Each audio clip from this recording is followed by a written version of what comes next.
பிள்ளை போதை ஏறும் போது நல்லவனும் தீயவனே கோப்பை ஏந்தும் போது என்று பாடுகிறார் கவியரசு கண்ணதாசன்.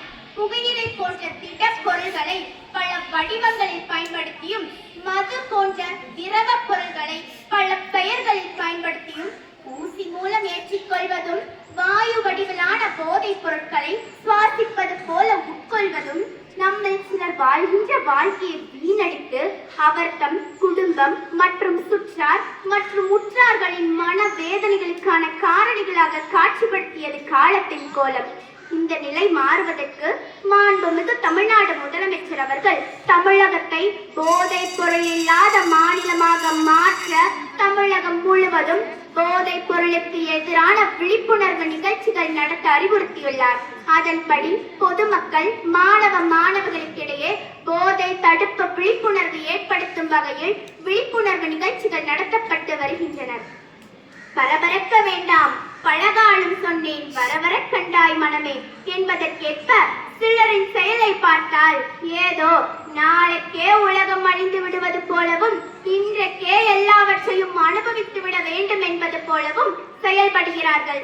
போதைப் பொருள் பயன்பாடானது இன்றைய இளைய சமுதாயத்தினரை உடல் ரீதியாகவும் மன ரீதியாகவும் பாதிப்பை அடைய செய்யும் பெரியதொரு பிரச்சனையாகும். போதைப் பொருள் போதைக்காகவும் பொழுதுபோக்கிற்காகவும் இளைஞர்களும் மாணவிகளும் உட்கொள்ளப்படுகின்றனர். இதன் விளைவாக இன்றைய இளைய சமுதாயமே அழிந்து வருகிறது. புகையிலை, மதுபானம், அபின், கஞ்சா போன்ற பல்வேறு போதைப் பொருட்கள் பயன்படுத்தப்பட்டு வருகிறது. கூலி போன்ற சுவைத்தல் பொருளும் தலைவலிக்கு என்று சொல்லி கழுப்பு போல் தடவும் பொருளும் மலிவான விலையில் கிடைப்பதால் மாணவிகளுக்கிடையே இவை பெருமளவு பயன்பாட்டில் உள்ளது.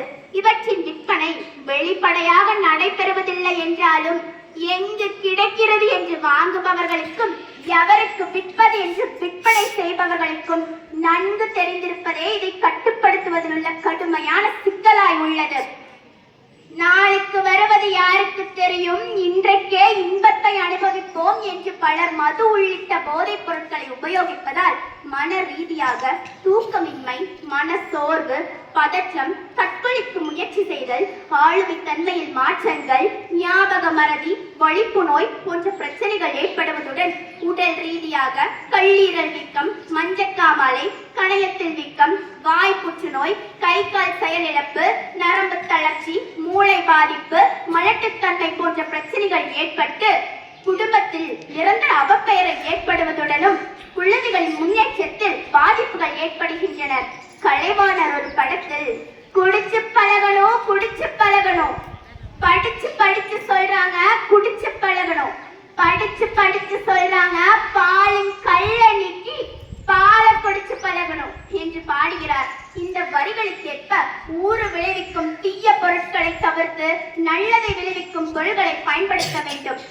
ஒரு முறை முடிவு பண்ணிட்டா அப்புறம் என் பேச்ச நானே கேட்க மாட்டேன்.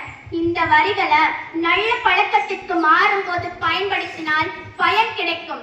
திருடனாய் பார்த்து திருந்தாவிட்டால் திருட்டை அளிக்க முடியாது என்ற பட்டுக்கோட்டையின் வைர வரிகளுக்கேற்ப போதைப் பொருளை பயன்படுத்தும் இளைய சமுதாயம் முதலில் பக்குவமடைய வேண்டும். போதைப் பொருள் பயன்பாட்டிலிருந்து அவர்களாகவே வெளியே வர வேண்டும். வெளியே வர இயலாத எல்லைக்கு சென்று விட்டால் மறுவாழ்வு மையங்களின் உதவியை நாடுதலில் தயக்கம் கொள்ளக்கூடாது. தீய விஷயங்களில் மட்டும்தான் போதை இருக்கிறதா? நல்ல விஷயத்திலும் இருக்கிறது. புகழிலும் போதை இல்லையோ, பிள்ளை மலரில் போதை இல்லையோ, அன்பில் போதை இல்லையோ, நெஞ்சின் கருணையில் போதை இல்லையோ, மனம், மதி, அறம், நெறி தரும் சுகம் போதை தருமா? நீ நினைக்கும் போதை வரும், நன்மை செய்து பாரு, நிம்மதியை தேடி நின்றால் உண்மை சொல்லிப்பாரு என்று கவியரசின் வரிகளை இறுதியாக கூறி போதைக்கு எதிரான பாதையில் நம் அனைவரின் களப்பயணமும் வெற்றிகரமாக அமைவரும் என்ற நம்பிக்கையோடு விடைபெறுகிறேன். நன்றி. வாய்ப்புக்கு நன்றி.